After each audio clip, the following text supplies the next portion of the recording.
Hello and welcome back to Williams Educational Consultants. I am Wendy Williams, founder of Williams Educational, and today I'm very excited to have Edward Lee back with us. About 3 months ago, we had a meeting and spoke about the PSAT, the digital version, and we both wanted to come back on and share what our students and clients were talking about. And so I'm going to hand the floor over to you, Edward Lee, and tell us a little bit about Lee Tutoring. Yeah, hey, glad to be back here. Love speaking with you and, love this opportunity. So thanks for having me here. Yes, I, absolutely. I think that you might remember that, one of the things that I said last time we spoke was about how we have, a good number of international students.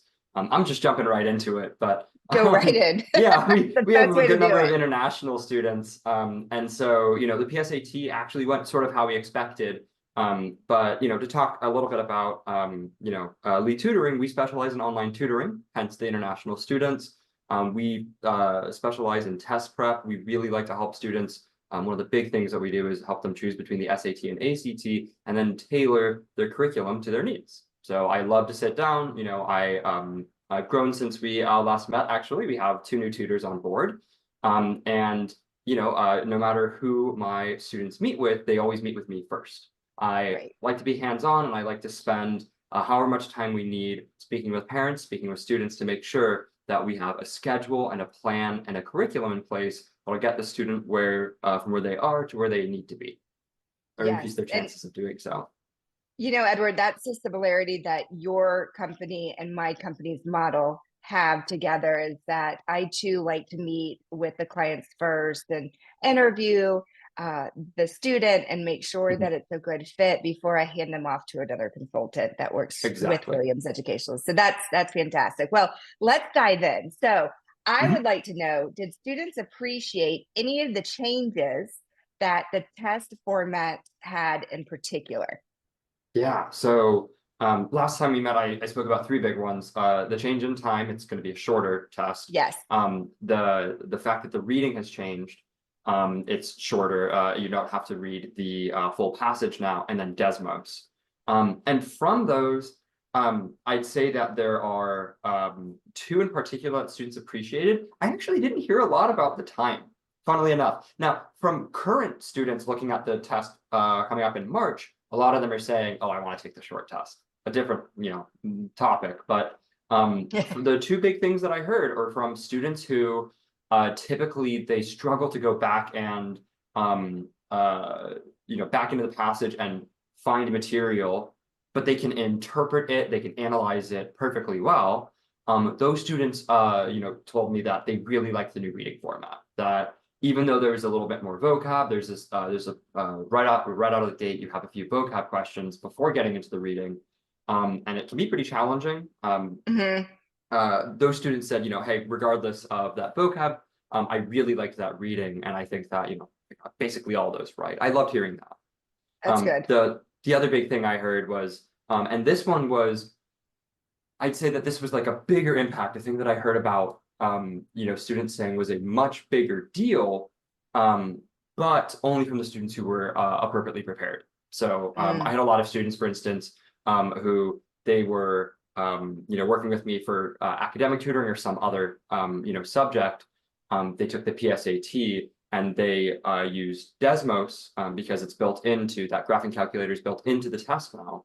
And they didn't exactly know what they were doing. And they said, yeah, it was nice to have that. But the students who I met with for the PSAT beforehand, I had a few students who really wanted to secure national merit. We went deep into how to use Desmos because it's a really important tool to master. And they all said, oh my gosh, this is a game changer. So I'll be working with them on the SAT moving forward. And that's one of the things that I'm absolutely going to keep as a integral part of the business, is how to use Desmos appropriately, because really there are a lot of problems in there that you can solve really quickly without a lot of brain power, and then you can save that brain power for the really difficult stuff. So Desmos is built into the system, is that what I'm understanding? Yeah, that's it. Okay. Yeah, so basically you have an app, right? It's the Blue Book app. It's cute little interface. Some designer did a great job with it. Very simple. They show you questions, you have answers, and at the top right, there's a button that says calculator, and it pops up a little window with Desmos built in. Desmos is typically just a website you can visit, but it's nice and encapsulated there. That's fantastic. Mhm.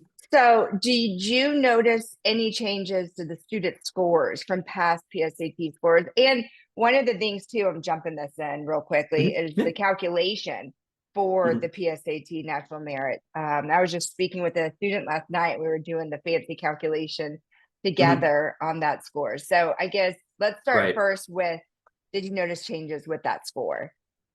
Yeah. So really I it's really funny because as we were going into the test, or rather after students took the test, I heard a lot of feedback, which I expected, which is, oh my gosh, Right. it's so much easier. And this is something that I had anticipated because the digital format's shorter, students are going to like it more.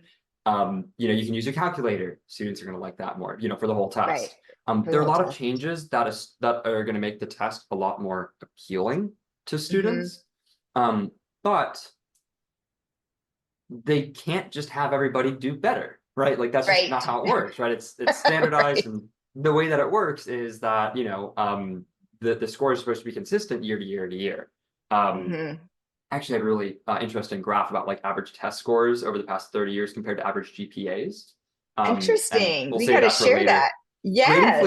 Grade inflation is something that I pay a lot of attention to because I have a Hmm. lot of families say, hey, look, we our student gets straight A's, but isn't doing great on these tests. And Right. sometimes it's because sometimes because they're not a great tester because they have test anxiety, or there's something that we can address.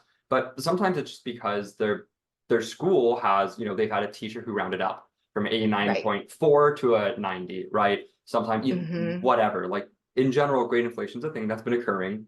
It's a big thing. And yeah, and I have a lot of students who have earned straight A's, and I don't want to diminish those accomplishments, No, but the more students who get straight A's, the less of an accomplishment is for the ones who, have put in that that work. actually get the A's. Yes. Yep. That's Yep. a I that's a little bit agree. of a tangent there. Yeah. So yeah, I'll definitely share that information with you. So yeah, basically the way the thing that I expected was that students would say, "Oh my gosh, this is so much easier," and I really had no predictions on how the actual scores would come out. Right. I like if you had asked me in advance, I would have said, "Hey, College Board said that the scores will be consistent, so I expect them to be consistent." And that's Hmm. sort of what I saw the previous year with the international administration, since those students were Just taking the SAT earlier. March 2023 exactly. Yeah. And I did see for the most part that students were scoring about the same.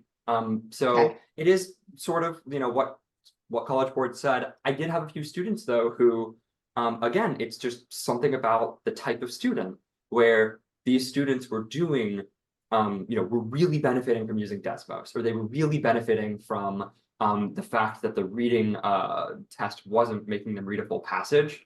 I saw Right. some students really benefit, and you could see that the score increase was specifically in reading or specifically in math. And I had one student who jumped up in both sections, but again, also that's with prep with me, right? So Right. Right. it's the Right. format, it's the format, it's prep, it's a combination of things. But I think that what I've seen across the board is really like consistency. Hmm. I have a lot of new students coming to me now who, and this is a great source of data for me. I have a lot of students who say, oh, I had a PSAT written from my sophomore year, and then I have the digital PSAT. And then very often they'll have a written SAT from last semester, from like the Right. November test or the From December the November. test. And I can see that, and I can see that like I really haven't noticed a pattern. I've had students who they did better on the written test, and then only Sure. like 10 or 20 points, which is marginal, worse on the PSAT, the digital format.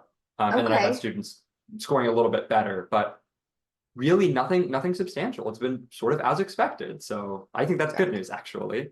But No, that is good.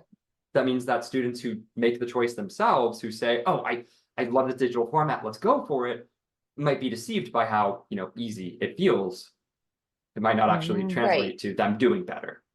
Exactly. Right. I've had a lot of families that have come in and they too felt like it was an easier exam overall. Mhm. I think one of the frustrations that most families are speaking about is, you know, this whole test optional. Are colleges really going to become test optional, or is the game going to continue with the standardized testing? And Mhm. you know, as somebody that has built his business off of, you know, a lot of tutoring and standardized test formats, what are your thoughts?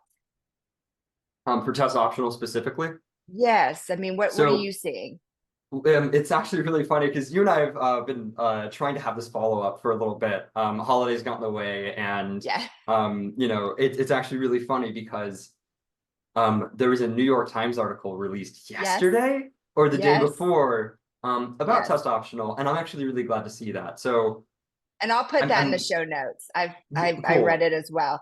But what Yeah. are your thoughts? Do you think? So that's what I'm thinking is, you know, my thoughts are very much in line with that article, and that's something that we actually about a year or two ago, Lee Tutoring wrote one of our few blog posts on the topic because you know, we really wanted to get to the bottom of what test optional Sure. means because we get this question a lot. Right. And now in Florida, we have the Bright Future Scholarship, which Mhm. is still tied to test scores. And all of our Yes. schools, none of our schools went test optional. Right. I know that the University System of Georgia reverted its decision after COVID, you know, Yes. post-COVID, and some colleges acted on that, some didn't. Um, we really wanted to figure out what the future was like for, you know, simple business. And so, you know, I want to provide the really basic disclaimer that I do this for a living. You know, I'm invested in testing, you know, being, you know, used, but that's really what I've seen is, you know, just to summarize the article, essentially the pendulum starting to swing the other direction, where, Mhm. you know, what we see is that admissions counselors are finding tests to actually be really helpful in Helpful. making Yeah. decisions. Because of And grade inflation, you know, that and is that's a actually reason. why I've been paying so much attention to grade inflation. That's literally Yes. it is Yeah. because I'll show you the data, but it was compiled actually by a member of the NTPA, National Test Prep Yep. Association, and he you know, compiled this data, and basically it's the number of college freshmen, percent of college freshmen who say that they earned A minus, A, or A average in high school, which I haven't looked at like the I went through the source and I like made sense of it a while Sure. ago, and what I remember is that it's like what that means is like a 3.5 GPA, I think, Mhm. or higher. Um, I could be off on that a little bit, but basically, you know, in the 1960s, it was like 20 something percent of students. And Right. then by 2018, it was up in the 60s or 70%. And then Yeah. post-COVID, it was like, I think 2022, it was like 80%. It's Meanwhile, if you great. look at the average ACT score, it's consistent. It's 20, 20, like 0.2, 19.8. It like is on average where it is. And then when we get COVID, the scores dropped, which makes sense because students Because struggled. right. And probably there was less scores being released because there were fewer students. Right. Yeah. If that makes That's a good sense. point. Yeah, my But interpretation was always that, you know, students struggle. You know, I was meeting with students virtually during COVID, and many of mhm. them were very honest with me that like, hey, I didn't attend class today. I, Right. you know, put my camera on. I like put an image of myself up, and then I just left. Yes. Yes. And now they're coming to me, and I, you know, I tell their parents, of course, that yeah, hey, I'm doing the There's work that school should be, but you know, that affects their learning, and that's something it that, you know, does. I always interpreted that as, you know, hey, that's probably why those scores dropped. Well, and there's gaps, I think, are significant, especially in the math discipline. Exactly. So that can be and very problematic. and the test scores are showing us that, not the Yes. GPA. The GPA is telling the No, totally different story. it There's is. some other It reasons I is. think why a lot of schools have taken why states and why schools have taken, you know, the test optional approach. But you know, for the most part, what it comes down to, you know, regardless of legal reasons, regardless of, you know, Right. fear of lawsuits, I think that like the big thing that I'm hearing that's relevant here is that um the professionals involved in acceptance, admissions Hmm. officers, Right. are really actually finding test scores to be useful. One of the things that we saw is that they're starting to use AP exams. Um, Yes. the but scores and all that. also SAT and Which, ACT exist. So, yes, why are we using this proxy when there's something that's already designed for this purpose? yeah, that's a good question. Good question. Well, I know this is going to be very helpful Mhm. to viewers because I think what they will find is that the PSAT, although the format changed, the data and the results were pretty consistent from your findings. For my find, just And my limited pool. yep, and I wanted to follow up with you because of the conversation that we had. It got a lot of Mhm. great feedback, a lot of great support. And one of the questions that families had was, what did y'all find now that the PSAT results came in? So even though Mhm. our pool might be small, Right. it's still a pool of great information and insight. And I so appreciate you taking the time to meet Of with course. me. So I hope you have a fantastic start to You the too. new year. Yeah. And if we can do anything, or if you would like to come back on the show, let me know. I'd love Oh, to I'd have love you to again. chat with you before summer and talk about that because, the only other thing that I'd say that I've seen change with the PSAT results is I have a lot of families, I think that it's complicated the ACT and SAT Yeah. choice now, because Yes. a lot of students, they want to take that easier test. And so, we still are doing our due diligence to make that decision. But, over summer, or before summer, I'd love to come back and chat because that's a great time for some students to get started with test prep. And I think it's a good time Absolutely. to ask some big questions. Thanks for having Well, me. you're welcome. We'll make that happen. Have a great rest of the week, and thank you again. Yeah, you're welcome. Bye. Bye now.